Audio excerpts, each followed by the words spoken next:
You've probably heard from non-Christians countless times by now how biblical marriage is evil, how male headship is oppressive to women, and how Christian men are at the root of all toxic masculinity in our society. And while these claims may hold a lot of weight emotionally, the fact of the matter is that the data does very little to support them. And actually, the data tells quite the opposite story altogether. And we're going to look at that data today, as well as a Bible passage that reveals what I believe to be one of the main reasons why biblical marriage is not only not oppressive to women, it's not oppressive to anyone, and in fact, it's empowering to both men and women. So we'll get into that, but first, really quick, my name is Ethan, and this is the Redeemed Pill, where my goal is to encourage you to use your God-given masculinity for His glory and for the greater good of those around you. Now, if biblical marriage is the monstrosity that everyone seems to think it is, then you would expect that the wives of the men who hold biblical values when it comes to marriage would be profoundly unhappy. Yet this is not the case, and in fact, the wives of devoted religious men are considered to be the happiest wives in all of America. And this may come as a surprise to you, just as it did to me when I first learned it, but the thing is, it really shouldn't, especially when we think about it in light of passages like the ones that we're going to look at today. Now, yes, it's true that God calls wives to be submissive to their husbands, and this may be why biblical marriage gets the reputation that it does. But interestingly enough, men are never called to force their wives into submission, but the wives are called to submit under their own will.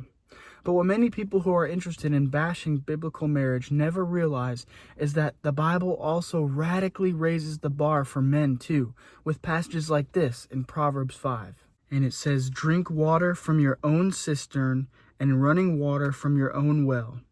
Should your fountains be dispersed abroad, streams of water in the streets? Let them be only your own and not for strangers with you. Let your fountain be blessed, and rejoice with the wife of your youth, as a loving deer and a graceful doe.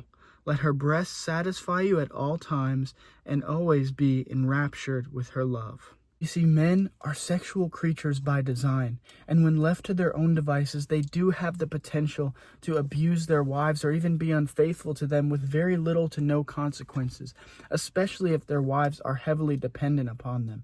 But God does not call them to eradicate this sexual nature. He certainly doesn't call them to just fulfill their sexual lust whenever they feel the need, but rather He calls them to take all of it and channel it into their wives, and not in a way that is using them, not in a way where they exercise their power and say, "You have to give me whatever I want whenever I want it," but in a way that is beautiful, that is intimacy, that every woman longs for. God calls the men to pour His intimacy into His wife, and only His wife. And if you see the imagery of the loving deer and the graceful doe, you see how beautiful of a thing this is, and that it's not an abuse of power by any means. It is two people coming together in a beautiful way. And as a husband, he is enraptured in the love of his wife. He rejoices in her. This is how a man devotes himself to a woman that he truly loves. She is truly his only love. And he's not only just avoiding affairs, right? But he's not even up late at night looking at things that he's not supposed to be, right? And even when he has a lustful thought, he takes it. He says, compartmentalize that for a second, because I know that I am my wife's. I know that I am to rejoice in her. And I was created with this sexual nature, but it belongs to her because I am in a covenant. And that covenant and what my wife means to me is way deeper than this fleeting moment. So I will take that. I will forget about it. I will move on, and I will remember the wife of my youth, and I will rejoice in her. And she will be my only outlet and my only passion for these desires that I have. And when a man does this, in some sense, it's almost as if his wife has this sort of ownership over him. And this is exactly what Paul speaks of in 1 Corinthians 7 when he says this: "Let the husband render to his wife the affection due her, and likewise also the wife to her husband. The wife does not have authority over her own body, but the husband does. And likewise, the husband does not have authority over his own body, but the wife does. Now, this is even controversial in our culture today. But imagine living in Paul's culture. Imagine living in that time where under Roman law, men were legally allowed to sleep with whoever they wanted, from other women, prostitutes, other men, and even young boys, while women were not allowed to sleep with anyone, which, we would consider a good thing. We don't like the first reality. That's not pretty, right? But the scary thing is that these men were legally allowed to off their wives for sleeping with anyone else, while they were free to sleep with whomever they wanted.